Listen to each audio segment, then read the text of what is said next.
Yeah. My favorite. It's Judd's Hockey Show. Woo, what a game yesterday. What a win. The Wild beats the Dallas Stars. An absolutely crucial win for a team that had been, to say the very least, scuffling. In fact, we didn't talk to you about the Friday game against the Islanders. Our last show was, I think it was on Friday. So plenty to get to. But before we do that, I want to talk to you about the sport of hockey, and I want to talk to you about a tournament that I'm going to tell you isn't going to let you down and is going to be outstanding and is coming to town. That is the World Junior Hockey Championships, which will start December 26th of 2025, being played at the X and also 3M at Mariucci. This is the best annual tournament in hockey, and it's a who's who of future pros. High draft picks and guys that are destined to be high draft picks, players from around the world come together to compete. I watch this every year. I know AJ does as well. Unbelievable games. December 26th through January 5th.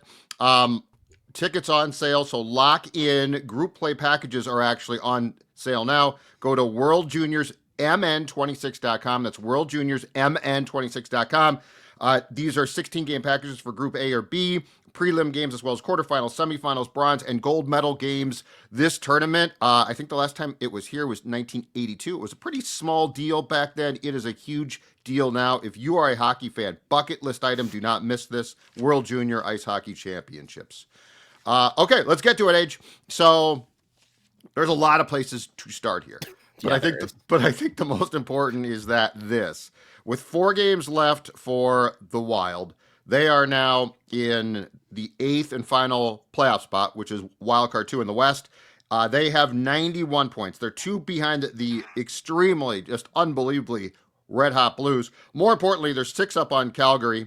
They've got a game Wednesday against the Sharks. They've got games then in Calgary and Vancouver on the weekend. And then the finale next week will be against the Ducks. The Wild looks to be in pretty good shape. That game yesterday. So I guess I have questions here. Okay. Were you more alarmed by the pathetic performance on Friday or by the game yesterday, in which the Wild was down 1-0 going into the third, but was not playing poorly, was playing a hard game, not a complete shock that they won, because I think I'm more surprised by Friday, because yesterday, keep in mind, they lost 4 consecutive games. Their last win was against Washington at the X, and Washington is one of the best teams in hockey. Yeah. This team, again, proving that if you put them up against a good team, all of a sudden there's a fight and compete there. They stop feeling sorry for it themselves. But what was your takeaway? Because I find it to be so perplexing in such an important time of year that this team can look so bad and then of course come back and play like they can play, which is hard game. Yeah, Friday was way more jarring for me because we've seen them when they play a certain style, they can compete with some of the best teams, and we saw it against Washington, and they kind of executed that again yesterday against Dallas to pick up 2 very, very important points. But you would think that a team that has been better on the road all season long goes out to New York against a team that, and granted, they're not out of the playoff picture fully yet. But according to Money Puck, the Islanders have a abysmal 2.6% chance of locking up a playoff spot. They're kind of on their last legs out there. You'd expect a little more effort from a team that is in a driver's seat position, and they have some runway to work with, but it's not necessarily like they're in a corner yet. It was just so pathetic. You get a goal from below the goal line. Matt Zuccarello banks it off the back of the goalie's head, and then you just kind of roll over and you're like, all right, that's enough for us. Let's head on home. Guys, you still got a period and a half to play. What are you doing? You lose. Just it was pathetic. It really was. Well, and that's what.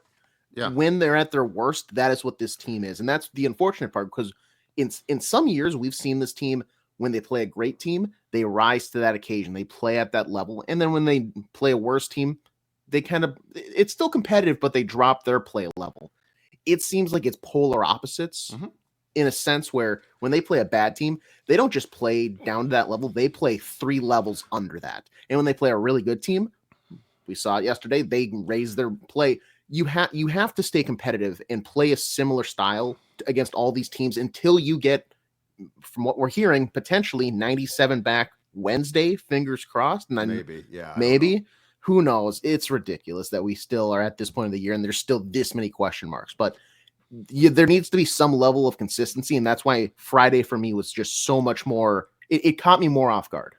So I found it really somewhat disturbing on Friday, the excuses I was hearing on the telecast about how they're tired. And yes, they're tired. Everyone is tired. It's late in the season and you played, and your star players played in a freaking all-star tournament that was, basically a World Cup of hockey in some ways, or at least for 4 countries playing.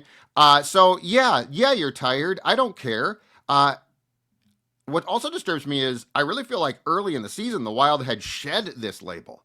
Like, I didn't see a lot of this. Like, Friday was non-competitive. The whole trip, it was sort of like they were feeling sorry for themselves. And I don't exactly know why. Yeah, they've got key guys out, but a lot of teams do. And furthermore, they are good enough to play a game like they did on Sunday. I don't want to hear the excuses. I don't want to hear the Washington game and Sunday's game against Dallas indict themselves completely for how they have played. They got 2 out of 6 points. The Devils are good, and I actually didn't mind that game. They lost in a shootout, but the problem is the game before that against the Devils at the X on that Saturday was a pathetic performance.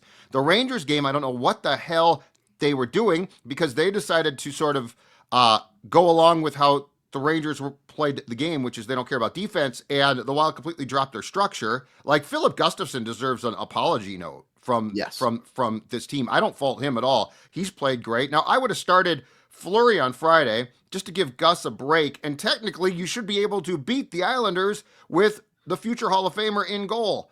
So, who's been playing pretty good hockey all year long. Well, and now he hasn't played in so long. Like, he played that game against the Golden Knights and they lost. But in that game, again, when you don't play, it's hard to just pick up and play. And so I don't want to hear any more excuses. I don't want to hear any more BS. I don't want them, post game. Foligno talked about all of the discussions. He's tired of he's tired of hearing the speeches. He's tired of giving them. I'm really disappointed because I thought this team was past that point. Like, this team should just work hard. But instead we've been getting these up and down performances. And quite frankly, by the end of the game on Friday, I tweeted, this team doesn't deserve the playoffs. Like, I don't want to see them there. Now, I did watch the Calgary game on Saturday against the Golden Knights, and I will say this. Dustin Wolf in goal for Calgary, phenomenal. That team also obviously not that good. So, I think I don't think it is too much to say that for the remainder of the season, no matter how tired some guys might be, the bar is Sunday's game. Like, you need to stay at that. You need to stay at that level. And I don't care you're playing the Sharks. Like, this is the Sharks game concerns me. There is no team in the last 4 games that they're going to play, every one of those teams is not in the playoffs right now. The Sharks are, I believe, the worst team in the entire league. Yeah. The Ducks are eliminated. Vancouver and Calgary are behind the Wild. There is no playoff team, and it's my opinion that the bar should be what we saw on Sunday, and anything less than that is a complete disappointment. I don't care that Dallas is good. Yes, they're good. Yes, you played hard, but you established how you can play every single night. So screw this on, they look tired. It's been a road trip. No, it's not. That's crap. This is now what we have now seen against the Capitals and the Stars, what this team is capable of doing, and I expect that in every game for the rest of the season. And if we don't get that, including from Mr. Boldy, who yesterday was outstanding, and Friday I don't think he played. I think he was scratched. I'm not quite sure.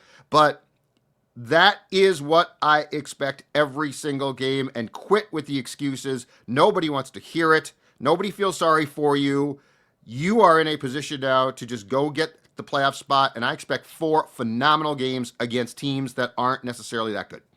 And it should start Wednesday with a 3-goal win. And granted, the scoreline doesn't always necessarily reflect. That's so, a good point. I say that now, and they could win 1-0, but if whoever's in net for San Jose just stands on their head and blah, blah, blah, that's one thing. But I think we're all expecting when they play like they can, like we saw yesterday against Dallas, you're beating a team like the San Jose Sharks 3-1, 4-1 with an empty net or something like that. Like, you should be able to steamroll a team like that 41 as of today, Monday morning, 41 less points than you in the standings. They've been eliminated since late February. That's an exaggeration, but it feels like it. They've known it. They've been exaggerated or eliminated since like almost Christmas time. Like they've been that bad. You should be able to walk into your own building and dominate them. And then a little bit of confidence boost for two very, very important games Friday, Saturday. This stretch, you should play picture perfect Minnesota Wild hockey. It's not going to be the prettiest. I don't want it to be the prettiest. I want it to be the grimiest, grittiest, bruise-inducing, blood-sucking hockey that I've ever seen, because that's what you have to. We saw this against the Capitals. You said it, like that's how every game has to be from now into the playoffs, because it was playoff-style hockey. You need to treat the San Jose Sharks like they are the Boston Bruins during their reign in the early 2010s. This is the Stanley Cup final for you on Wednesday. You need to dominate them. Like I want Macklin Celebrini clinging to the bus, leaving St. Paul. Like, get me out of this town. Hit his car again. Have the team bus hit his car, just like the Rangers did. Just back right into that car, Macklin. Like they need a little bit of a confidence boost, because you can't do these up and down performances and then, hey, it's the playoffs. We're gonna all of a sudden find this consistency. You need that over a bad team. Granted, it's not good teams. You're also, frankly, I would say, not that good of a team. You are not a bad team, but like it's playoff battling teams with Canucks, Calgary, Friday, Saturday. That's it. That is solidifying yourself in the playoffs. And then, hey, Anaheim next, Tuesday? That might be an off day if you really wanted to. Earn yourself that, but you should be so consistent for this week. It's not even funny. My problem is I don't trust them. Like I agree. Like if they have a playoff spot locked up, but the Ducks game, it's like if you rest guys, these guys might take it as, oh, okay, great. Like the Boldy game yesterday. I mean, it's incredible. He leads the team in goals, assists, and points, because Kaprizov's been out essentially since Christmas. So that's why. But anyway, like statistically, and the guy is talented, but that goal he scored yesterday, diving in the slot to baseball bat, hit the puck that beat Ottinger, that finally broke the seal, right? Yes. It was an incredible play. Play. But what did it do? It combined his skill and when he works. Like that goal, that what more do you need? If you are a Boldy defender, oh no, he's just fine. He's fine. What more do you need than to see that, to say, oh, how do we get that? A lot, a lot. And there's going to be nights that his skill probably wanes a little bit. I get that. Like he's not going to, your skill, it's there a lot, but it's not there every single night. But the way he worked on Sunday is repeatable every game. You play like Kirill does. Kirill, what makes Kirill great? He's phenomenally talented, but he plays like he's on the fourth line. Mm-hmm. That's all you got to see. We're not asking for, a 2-point night every night, but if you look engaged and you're trying, the production might not always be there, but as long as I can tell your heart is in every single shift and you're willing to take a beating for the logo on the front of your jersey, that's really all I care about. Because when Matt Boldy is playing that style of hockey, you get a goal like you saw yesterday. He's in front. He's kind of taking a beating. He takes a cross check to the ribs. And granted, he does kind of circle out a little bit, but because of his strategic positioning to get higher in the zone for any rebound opportunity, lo and behold, there's a puck just out of his reach. What's he going to do? Skate? No, he lunges. He dives, because this is a must-score opportunity for him. And with his elite hand-eye coordination, he bats it with like a Tiger Woods-esque golf swing. I mean, that is Matt Boldy hockey. Like we've seen him skill it up. It's that half and half. It's the physicality, it's the dangle-licious. I mean, you can do both all the time, and that's really all we want. Yep, yeah. And the guy that we should point to had a fantastic game, Marcus Foligno, was phenomenal. That first line, and I think he embarrasses Boldy a bit into playing a tougher game, because he plays such a tough game, and that game on yesterday was great.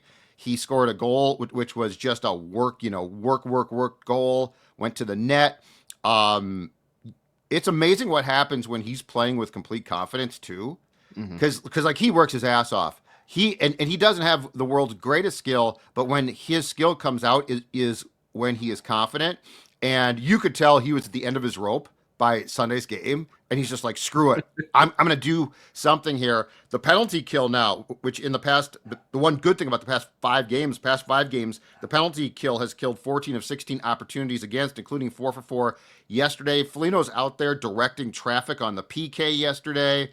And I do think that is, for now, him on the left wing of that line with Rossi. I think it brings a certain expectation of work that Rossi and Boldy easily can at times get away from a little bit. So I thought that if there was like a hidden, in my opinion, number one star, because Bold's game was phenomenal, but if there was like a hidden, okay, this was the most important ingredient, I thought the Foligno ingredient was incredibly important, both on the PK and also just his role on that first line, which I think he's now into like his third game or so on that first line.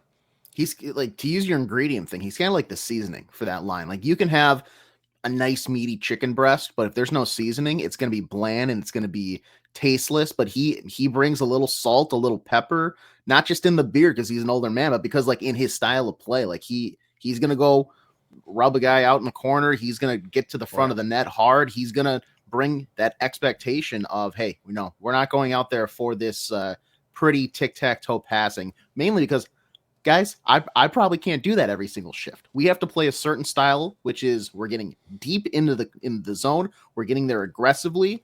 We're going to make them give us the puck. We're going to take it from them. And that, I think, like, when you step on the ice with a guy like Marcus Foligno, he's been, I think, a godsend at this stage of the season because he's really stepped up for a guy that I think probably shouldn't have to play the role that he is now. He's stepped up tremendously, and he's been a leading example. Like, that's why he's got the A on his chest, and he's forcing, I think, a younger guy like Boldy, probably Rossi too, when they're on the line out there together, which is we're playing a more physical game, kind of like what you saw from Boldy at the Four Nations with Team USA. He's probably, I think, at this point in time, the captain as well. Don't you? It sort of feels like that. I mean, he does a lot of talking, but he also, like, I think he is. I like the fact that he's got a temper, and when he gets pushed, and he's been pushed to the point that they were on Sunday, he goes out there and just sort of, not skill wise, but alpha wise, it feels like he sort of takes control a bit, and being on the first line now, he can. But it feels like he is the guy in the room. Probably him, Zuccarello to a certain degree, but Marcus feels like he's got the alpha thing going big time. Well, the other thing too is just like how outwards he is about stuff. Because even after a terrible loss or something like that, you go down there, his name's on the board, and the scrum huddles around him, and it's like, okay, question, and it's not we had a bad game, but he projects, he talks. Yeah, we played terrible. He's upfront about it. Like he's not kind of hiding behind this like magical barrier. Like, he is there and he's going to own up to it. He's going to take accountability. He's very he seems like a guy that's like just naturally a leader, and frankly, it apparently runs in the family with his brother Nick, from what I hear about it, their dad. So it's not like this should be a surprise, but yeah, I feel like he and Spurgeon probably lead very differently. I'm sure some people do like Jared Spurgeon's style of leading, and I'm sure he is a respected captain in the room, and we're not saying he's not, but no. But what I'm saying is, like, if I was an NHLer, I feel like my personality would respond a lot better to how I've seen Marcus Foligno act, talk, play on the ice, speak with his temper off the ice. That feels a little more like he's going to get a reaction out of the rest of the room. And he's the type of guy too, he can go play a style of game. Like, Spurgeon's a really consistent player, right? Mm-hmm. But he's a smaller guy that plays defense, and God bless him, makes the most of that. And I do think he's not the same player that he was previously before the injuries, but he's still an effective player. That being said, I feel like Foligno, when he goes out and plays like he did yesterday, there's an accountability there where you're like, okay, if you're going to go that, like, to your point, if you're going to go in the corners consistently, if you're going to drive the net, which is how he scored his goal, like, I got to do that too. And it felt like the team followed his lead, which is great, but now he needs to set that against the Sharks. Again, it's a perfect game because it's a terrible team, but that's exactly the type of team that they don't play as well against. at home on a Wednesday night, can you come out and replicate that? Because to your point, if you do, you're probably going to win by 5 goals. But you might win by 2, but it's all the eye test, baby. It's all in how does it look, right? So it's an interesting one. We've got more, including a marvelous, marvelous day in the National Hockey League on Sunday. But before we do that, I want to talk to you about if you are active or trying to get an edge in life. I want to talk to you about the experts at Neos Elite Performance who can help you. Chronic pain slowing you down. Neos's elite cutting-edge regenerative medicine and cellular IV therapy is designed to get you going again without invasive procedures. That's the most important thing here. This is white glove service as well, delivered to your home. In other words, no trips to the doctors, the hospital. The team at Neos will come to you. So if back or knee pain is making everyday tasks feel impossible, stop your suffering. Neos's therapies are designed to reduce pain, restore function, and get you back to doing what you love. No surgery, no downtime, just results. Neos, this is outstanding stuff. I've actually watched a bunch of stuff on the technology here, and it is as up to date as it gets. But if you are a person suffering at all, Neos can help you. Schedule now or just go to their site and check them out. NeosElite.com. That's Neos Elite.com. They can change your life. And so if you are in pain, check out Neos. Okay, a couple more wild things. I'm going to go out on a limb here. I don't believe Jake Middleton's injury is day to day.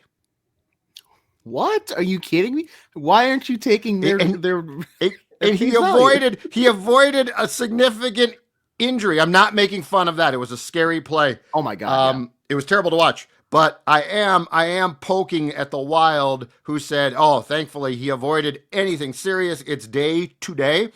I am going to stand on the line of, I don't believe you until he's actually back playing. Him avoiding something major in their speaking terms right there is that he's not getting like amputated or something. Like he gets to keep the shoulder essentially. That look, we all saw it. We just talked about it, like the eye test for this coming game. Like you can look at the box score all you want, eye test. Everybody saw that play. He got pushed from behind. It would like he went in very, very dangerously. Like it's one of those. No matter where you're watching, Did you blame Horvat though? I thought it was he pushed him, but he didn't like shove him hard. I thought it was just it looked like a really weird, unorthodox play. I don't know that I'm like up in arms about the player.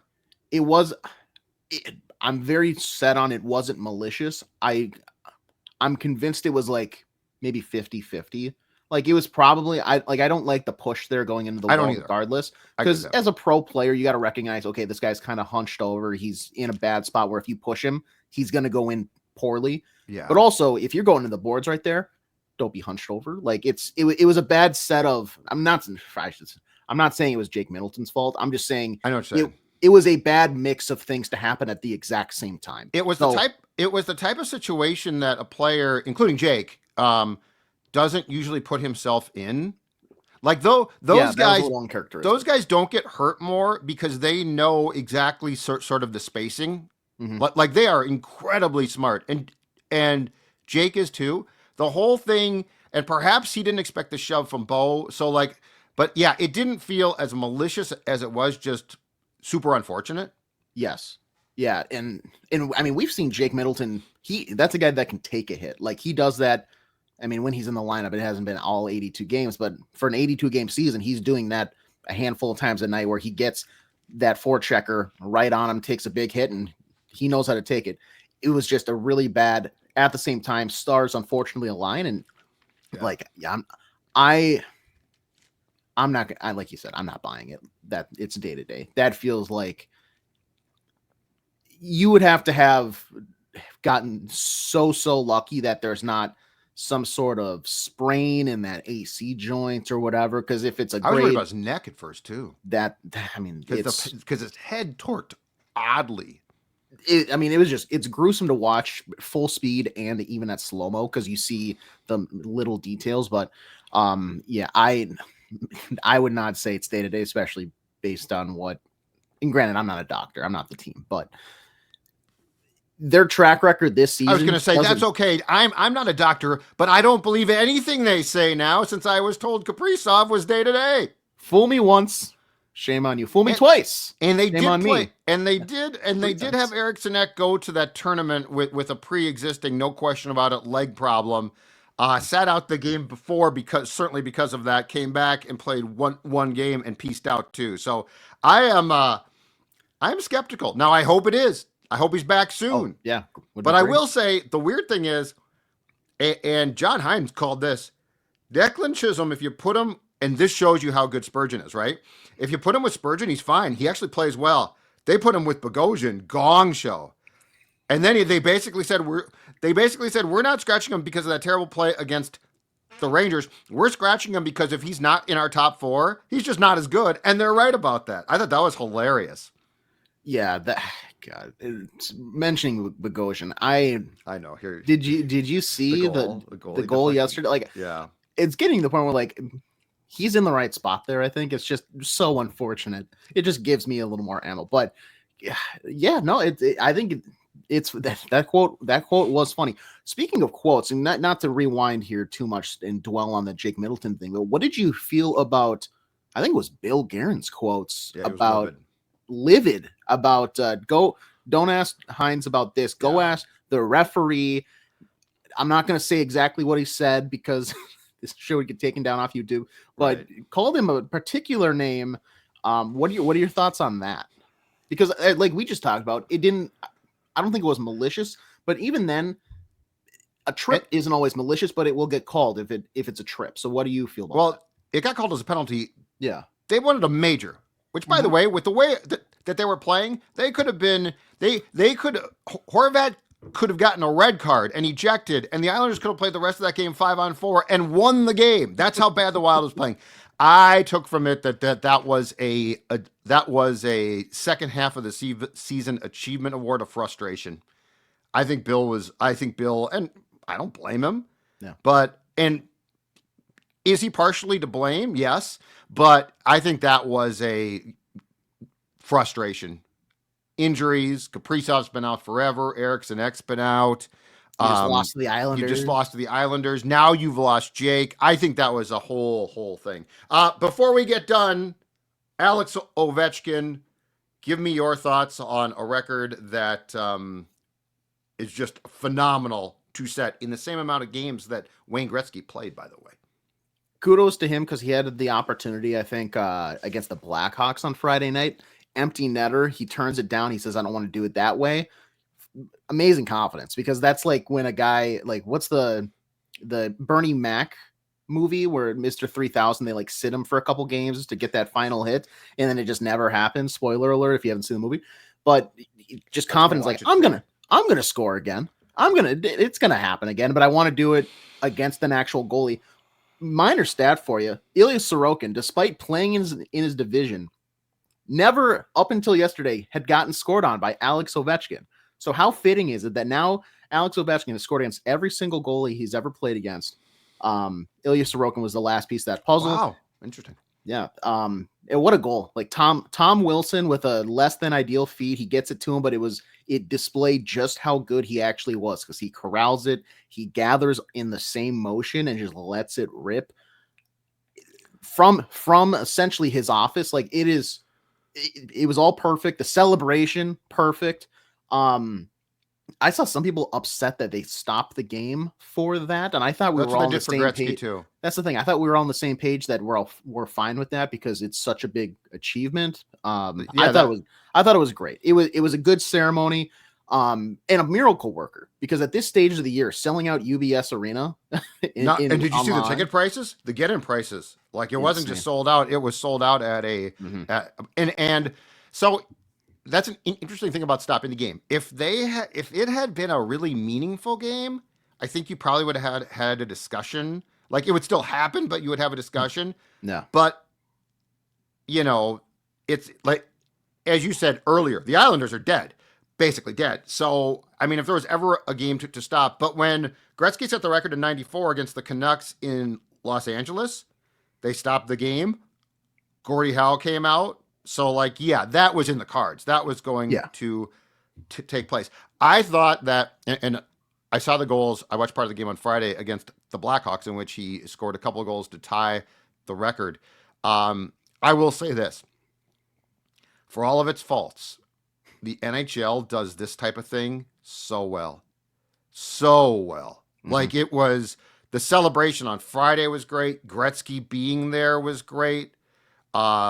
Just everything about it was cool. And then, I thought the way that it was handled on Sunday against the Islanders was just the perfect tone too. And then the other thing that this league does that I think is might be better than anyone else, aside from the stuff that the National Football League does with its films division. But I don't think anyone does like brief. I don't know if they're called commercials or what, but like their stuff is so well produced. Like the Ovechkin one, they ran through this timeline of all his goals, and it's like the counter going up and down and calls of the various goals. Yeah. This league does that type of thing really, really well, I think. They have great video packages. And granted, sometimes they overuse them. Like with the Four Nations, they had the Team USA one with Miracle. And granted, like still think that was cheesy in a sense, but like the overall goosebump factor was there. Same thing here. They do a great job. And even they played before the game. I want to say it was on ESPN. They played Greatness, which was a 2013 kind of hour-long thing about, and this is like more so after the cup and blah, blah, blah. And he's still a couple years out, but Kevin Weeks sitting down, talking to Wayne Gretzky, and just talking about like what he does as an everyday goal scorer, inside behind the scenes, like in his house, like his basement that has like a vault of his milestone sticks and pucks and gloves and everything. He got Sorokin's stick. Yeah. That's another thing. Like this is an awesome feat, but for the NHL, is there a better player to like have this for marketing? I'm not saying like he's not a personality guy, but Sidney Crosby doing this, it wouldn't be as fun. I feel like you have a guy that has videos of him diving into a fountain. He eats Cheetos and Subway on road trips. He eats chicken Parmesan like 80% of his meals. He drinks beer in the locker room after these things. Like he is the perfect hockey guy that isn't a modern day hockey guy. He doesn't work out a whole lot. He just loves hockey. And this is exactly like it's that drive. He's a natural born goal scorer, whether it's Ryan Leonard scoring an empty netter first or the goal to break Wayne Gretzky. He's celebrating like they won the Stanley Cup every single time. So good, marketable. It seems like similar to Fleury, respected around the league. I don't hear a lot of bad things about him. Like obviously a first ballot Hall of Famer whenever he goes into that eligibility, but just a great job by the NHL to market it and also the presentation around yesterday. Yeah, and just a pure scorer too. Like he is just a pure old school scores goals. But the fact that he did this in this era, going back to his rookie year when the game was defense first, right? Yeah. Like the fact that he scored goals, and there are things about the game today that would help, that would definitely help Gretzky out if he played now. Mm-hmm. But I mean, the equipment of the goaltenders, the athletic ability of the goalies, the coaching now that, for defensive purposes, like what he has done to me is more impressive in some ways than Gretzky's goals total, because a lot of that was in the 80s when we were scoring goals like it was going out of style, 8-7 games, right? Mm-hmm. So yeah, it is impressive. But yeah, he is a guy that, I mean, just a old school sniper. So that was really cool.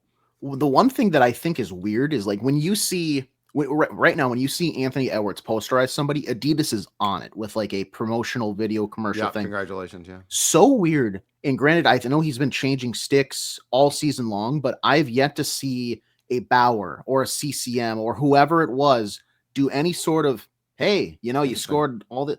I don't even know what stick he was using yesterday. And I think he's been using these like blacked out Pro, this newer brand. That's probably why. But if that's the reason, like that should be the biggest, easiest promotional thing for that company of all time. But I digress. Absolutely. All right. We are done. Back with Jesse Pierce, of course, for the Tuesday show. Plenty more discussion about Sunday's game, Ovechkin, and lots more. I'm Judd. He's AJ. We'll see you later.